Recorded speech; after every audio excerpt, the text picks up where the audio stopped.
Vous écoutez Crime Story, l'affaire de la diabolique de Nancy, 2e et dernier épisode. À l'été 1985, Bernard Etier, un contremaître de 54 ans, disparaît du jour au lendemain.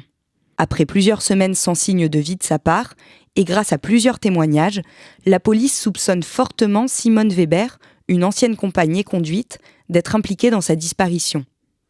Grâce aux écoutes téléphoniques, les enquêteurs finissent par comprendre que Simone et Madeleine, sa sœur, ont caché la voiture de Bernard dans un box spécialement loué à Cannes. Le vendredi 8 novembre 1985, les deux sœurs sont interpellées et placées en garde à vue. En perquisitionnant la voiture de Simone, les enquêteurs découvrent la meuleuse à béton qu'elle avait déclarée perdue. Dans cette voiture, on a découvert une tronçonneuse à béton louée par Simone Weber à Villers-lès-Nancy le 21 juin à 17h. Une tronçonneuse que l'inculpé a déclaré s'être fait voler et sur laquelle on a découvert des traces suspectes, peut-être du sang. L'appartement de Madeleine à Cannes, fouillé à son tour, permet de retrouver d'autres affaires de Bernard.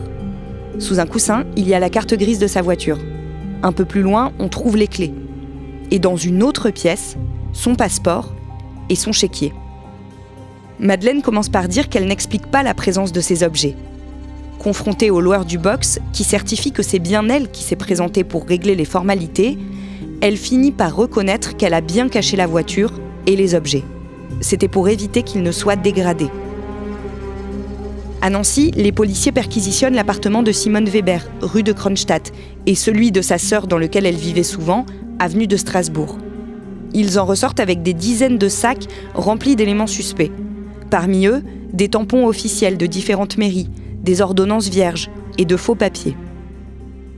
Parallèlement, ils se mettent à fouiller dans la vie de Simone Weber.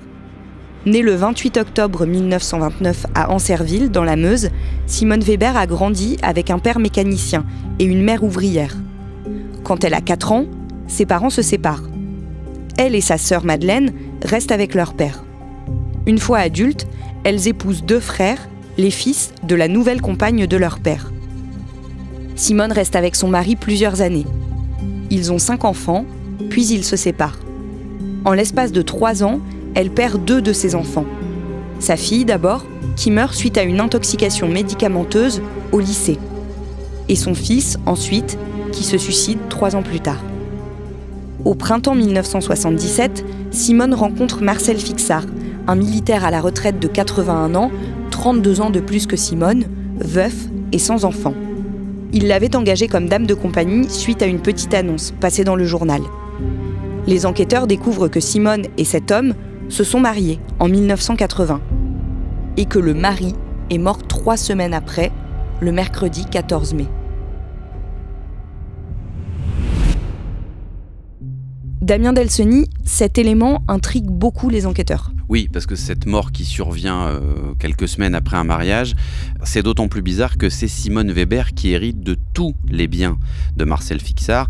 Donc effectivement, elle a un mobile pour le faire disparaître. D'ailleurs, la fameuse maison de Rosières, bien, c'est l'héritage, elle l'a hérité de Marcel Fixard. À l'époque, la mort de cet homme avait été qualifiée de suspecte par les gendarmes. Oui, pour toutes les raisons qu'on vient d'évoquer. Il y avait un mobile, il y avait quelque chose d'étrange dans le fait de mourir quelques semaines après un mariage. Il y avait aussi une grosse différence d'âge entre Simone Weber et son mari à l'époque. Mais les gendarmes, ils n'ont pas plus que des suspicions et des intuitions. Mais il n'y a pas d'éléments matériels, flagrants, concrets qui permettent de la mettre en cause à ce moment-là. Les policiers qui se penchent à nouveau sur cette mort, ils vont se rendre compte que personne dans l'entourage de Marcel Fixard n'était au courant de ce mariage. Oui, alors pour une raison toute simple, c'est qu'en réalité, Marcel Fixard lui-même n'était pas au courant qu'il était marié. Ça peut paraître bizarre, mais c'est un petit peu comme l'histoire de la fausse ordonnance et du faux arrêt de travail de Bernard Etier. Parce que là, pour le mariage de Fixard, quand les policiers vont gratter un peu, ils vont se rendre compte que l'officier d'état civil, il reconnaît pas en fait Marcel Fixard sur la photo qu'on lui tend au moment du mariage. Donc en fait, on en déduit que Simone Weber, elle s'est mariée avec quelqu'un en son absence. En fait, c'est un figurant qui avait été engagé par Simone Weber, ou par un proche en tout cas. Et en réalité, sur les papiers, c'est Marcel Fixard, mais dans la salle de la mairie, ça n'est pas Marcel Fixard. Simone Weber, une personnalité ambiguë, y compris pour son propre neveu, Yvon Fixard. Quand monsieur Fixard, votre oncle, est mort, est-ce que vous saviez qu'il était marié avec madame Weber ? Non. Jamais j'ai su qu'il était marié. Vous l'avez su quand alors ? On l'a su peut-être 15 jours après, par ma cousine de Rosière, là, qu'elle m'a dit, tiens, te feras bof parce que ta tante est mariée. Oh, je lui dis, une première nouvelle. Simone est placée en détention provisoire le dimanche 10 novembre 1985. Dans les documents saisis, les enquêteurs trouvent justement un testament rédigé par Simone Weber au nom de Marcel Fixart. Elle assure que c'était les dernières volontés de son mari. Selon elle, il n'avait pas eu le temps de les coucher sur le papier, alors elle s'en est occupée pour lui. Mieux que ça, la police met la main sur des ordonnances produites par Simone Weber pour se faire délivrer de la digitaline. Ce médicament très puissant a pour but de stimuler le cœur afin de traiter l'insuffisance cardiaque. Or, Marcel Fixart est justement mort d'une crise cardiaque, alors qu'il était en parfaite santé selon son médecin. Le mercredi 22 janvier 1986, 6 ans après la mort de Marcel Fixart, le juge Gilbert Thiel ordonne l'exhumation de son corps. Après avoir multiplié les perquisitions liées à la disparition de Bernard Etier, le juge Thiel a décidé de faire procéder à l'exhumation du corps de Marcel Fixart afin de connaître les raisons de son décès. Mais 5 ans après la disparition de l'octogénaire, c'est peut-être 5 ans de trop, à moins que Marcel Fixart n'ait été empoisonné à l'aide de digitaline. Mais les analyses menées par l'expert missionné ne démontrent pas la présence de digitaline dans l'organisme de l'octogénaire. 2 semaines plus tard, Simone Weber est malgré tout mise en examen pour faux et usage de faux concernant son acte de mariage, son acte de naissance et les documents de cession de la maison de Rosières-aux-Salines. Damien, le juge ne peut pas prouver que Simone Weber est responsable de la mort de Marcel Fixart et de Bernard Etier, mais il en est vraiment convaincu. C'est une grosse personnalité, Gilbert Thiel, c'est un type un peu bourru, un peu têtu, et très vite, il a eu l'intuition que cette Simone Weber, elle a fait des choses très graves. Mais effectivement, c'est aussi un magistrat, et un magistrat, ça a besoin d'avoir des charges, d'avoir des éléments très concrets, d'avoir des preuves pour pouvoir avancer. Mais cela dit, quand il prend le dossier Simone Weber, bon, ça fait déjà 7 ans, on l'a dit qu'il est en poste là-bas, il a dit, j'ai tout de suite senti qu'elle avouerait jamais. Il dit, je l'avais dit aux enquêteurs, vous allez voir, elle ne craquera jamais. Mais alors, quel est selon lui le déroulé du meurtre de Bernard Etier ? Alors, les enquêteurs et le juge Thiel pensent que Simone Weber a tué Bernard Etier d'un coup de fusil. Pourquoi ? Parce qu'on retrouve une douille de 22 longs rifles lors de la fouille de l'appartement de Simone Weber.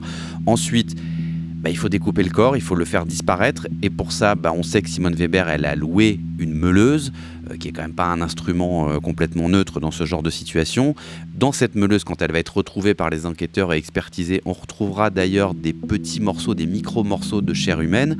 Alors ces morceaux de chair qu'on retrouve, d'abord c'est des tout petits morceaux de chair qu'on retrouve dans la meuleuse, et surtout, encore une fois à l'époque, il n'y a pas d'analyse ADN possible, donc il n'y a pas de comparaison scientifique possible entre ces morceaux de chair dans la meuleuse et une comparaison avec l'ADN de Bernard Etier. Aussi, le fameux bruit, soi-disant d'aspirateur qu'avaient entendu les voisins, en fait, était sans doute le bruit de la meuleuse. En tout cas, ça, c'est la conviction des enquêteurs. Et puis ensuite, pour faire disparaître le corps, il y a ces sacs poubelles, il y a ces allers-retours décrits par les voisins pendant la nuit, où elle descend, Simone, avec une quinzaine de sacs poubelles qu'elle charge dans le coffre de sa voiture. Donc voilà, le scénario pour les enquêteurs, c'est celui-là.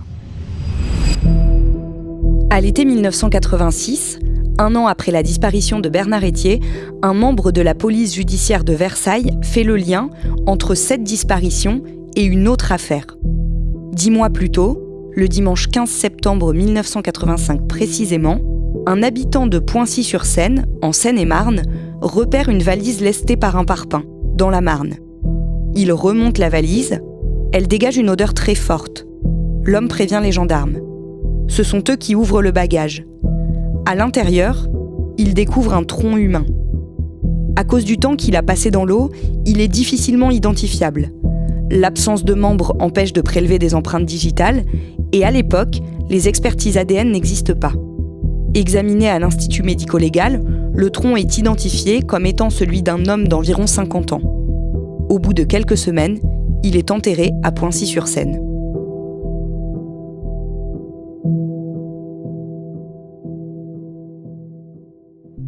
Damien, comment les enquêteurs vont pouvoir s'assurer que ce corps est celui de Bernard Etier ? Quand les médecins examinent ce tronc, ils s'aperçoivent que cette personne souffre de déformations osseuses et d'arthrose. Donc On va comparer avec des radios qu'avait passé Bernard Etier dans le cadre de la médecine du travail et voir qu'effectivement, il souffrait lui aussi de ces mêmes déformations osseuses et d'arthrose. Et encore mieux, si on peut dire, quand on va comparer les radios de Bernard Etier et l'examen de ce tronc humain découvert, on va se rendre compte qu'il y a vraiment des anomalies qui sont similaires sur ce tronc. Donc, on peut en déduire, même si c'est pas complètement à 100%, que ce tronc, en tout cas, il a beaucoup de points communs avec Bernard Etier. Les enquêteurs présentent aussi la valise dans laquelle était le corps à Patricia Etier. Oui, et là, elle va reconnaître immédiatement un des 2 bagages achetés par son père en vue de son départ en vacances. Alors pour les avocats de Simone Weber, évidemment, c'est pas suffisant comme preuve, mais en tout cas pour le juge Thiel, c'est quand même une preuve importante. On a un tronc qui peut être celui de Bernard Etier, et puis on a cette valise qui est reconnue par la propre fille de Bernard Etier qui dit « bah oui, c'est la valise que mon père venait d'acheter ». L'analyse du parpaing qui a servi à lester cette valise, elle donne quelque chose ? Oui, alors l'analyse de ce parpaing, elle va permettre aux enquêteurs de se rendre compte qu'il est recouvert d'une fine couche de peinture bleu ciel. Et les policiers réalisent alors que c'est justement la même couleur que celle d'un mur de pierre dans la maison de Rosières-aux-Salines en Meurthe-et-Moselle, la maison de Simone Weber.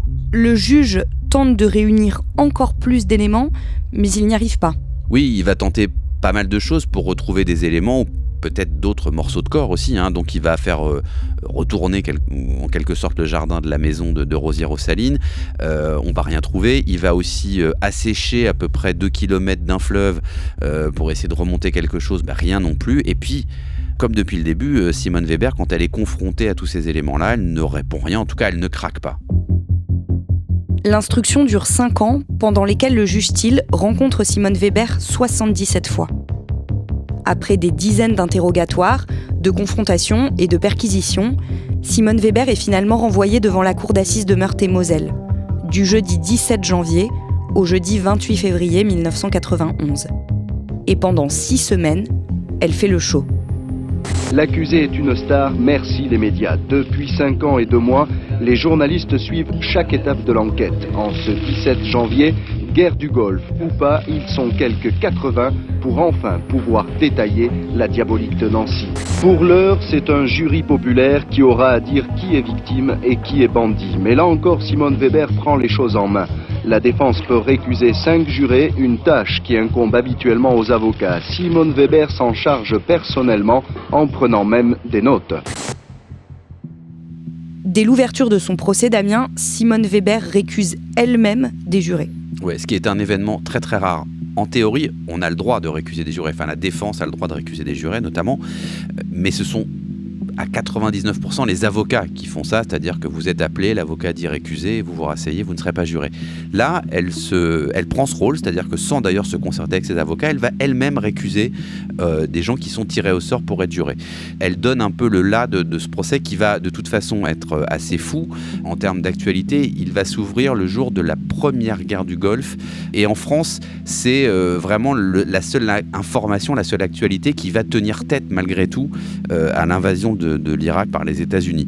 Il faut savoir une autre chose, c'est qu'on est donc en 91 et en France, la peine de mort n'est abolie que depuis 10 ans et elle est encore extrêmement présente dans les esprits et c'est une affaire qui va rallumer un petit peu toujours cette mèche de la peine de mort et qui va donner aussi une vraie tension à ce procès. Il y a beaucoup de gens qui viennent assister aux audiences ? Oui, on vient un peu au spectacle. Il y a une grande file d'attente tous les matins devant le palais de justice pour avoir les meilleures places, pour pouvoir être bien placé. Il y a 70 journalistes qui se sont accrédités. Bon, il y a aussi 138 témoins qui ont été cités. Donc ça fait vraiment beaucoup de monde. C'est vraiment, oui, c'est un procès qui va faire date justement dans le côté spectaculaire. Simone Weber, elle conteste chaque page du dossier et elle l'affirme jusqu'à la fin, elle est victime d'une erreur judiciaire. Elle est très combative, elle n'a pas vraiment de stratégie parce qu'elle va presque se desservir parce qu'elle va prendre à partie des témoins, même des témoins qui viennent pas dire du bien d'elle, mais en tout cas qui n'en disent pas trop de mal, elle va les invectiver depuis le box, donc elle est vraiment dans cette logique de ne rien laisser à ses avocats qui sont là en principe pour la défendre et elle va prendre en fait en main sa propre défense mais de manière extrêmement virulente. Le jeudi 28 février 1991, l'avocat général requiert la perpétuité. Après 11 heures de délibéré, le jury revient dans la salle d'audience pour rendre son verdict. Mais juste avant l'énoncé de ce verdict, Simone Weber, elle fait un malaise. Simone Weber, évacuée au moment même où les 12 jurés commençaient à délibérer sur son sort. C'est en sortant du prétoire que l'accusée s'effondre, victime d'un léger malaise cardiaque. Et c'est donc dans sa chambre d'hôpital que l'huissier vient lui signifier qu'elle est condamnée à 20 ans de réclusion criminelle. Elle est donc reconnue coupable du meurtre de Bernard Etier, alors sans préméditation, et en revanche, elle est acquittée sur l'empoisonnement de Marcel Fixard. Simone Weber part purger sa peine à la prison centrale des femmes de Rennes et continue de soutenir qu'elle n'a pas tué et découpé Bernard Etier. Libérée le 17 novembre 1999, grâce aux remises de peine pour bonne conduite, Simone Weber redit à la télé son innocence. En mai 2017, elle demande à son nouvel avocat de lancer une procédure en révision de sa condamnation de février 1991. Aujourd'hui âgée de 94 ans, elle espère toujours être blanchie un jour. Je croyais être acquittée de ce procès pourri. Et je pourrais pas oublier si j'avais découpé Bernard que j'aimais bien. Pour moi, c'était comme un frère, vous voyez. Vous lui en voulez au juge-t-il d'avoir mené cette enquête ? Je pense que tout le monde a des défauts. Hein ? Je pense qu'il a eu des moments où il a cherché la vérité. Et cette affaire a pris, pour la presse, il ne voulait pas avoir l'air d'un con. Le jour où vous partirez avec des secrets ?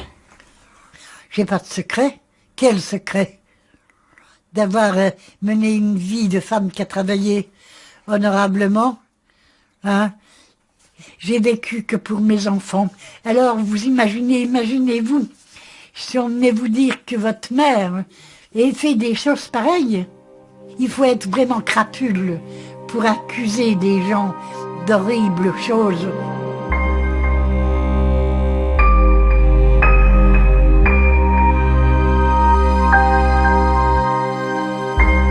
Vous venez d'écouter Crime Story, le podcast fait divers du Parisien. Avec à la production Thibault Lambert et Raphaël Pueyo, à la réalisation Julien Moncouquiol et à la rédaction en chef Jules Lavie. Si vous avez aimé cet épisode, vous pouvez nous le dire avec de petites étoiles ou en nous laissant des commentaires. Vous pouvez également vous rendre sur notre site si vous voulez connaître les références qui nous ont permis d'écrire cet épisode. Crime Story est un podcast raconté avec Damien Delseny et à retrouver chaque samedi sur leparisien.fr et sur toutes les plateformes d'écoute.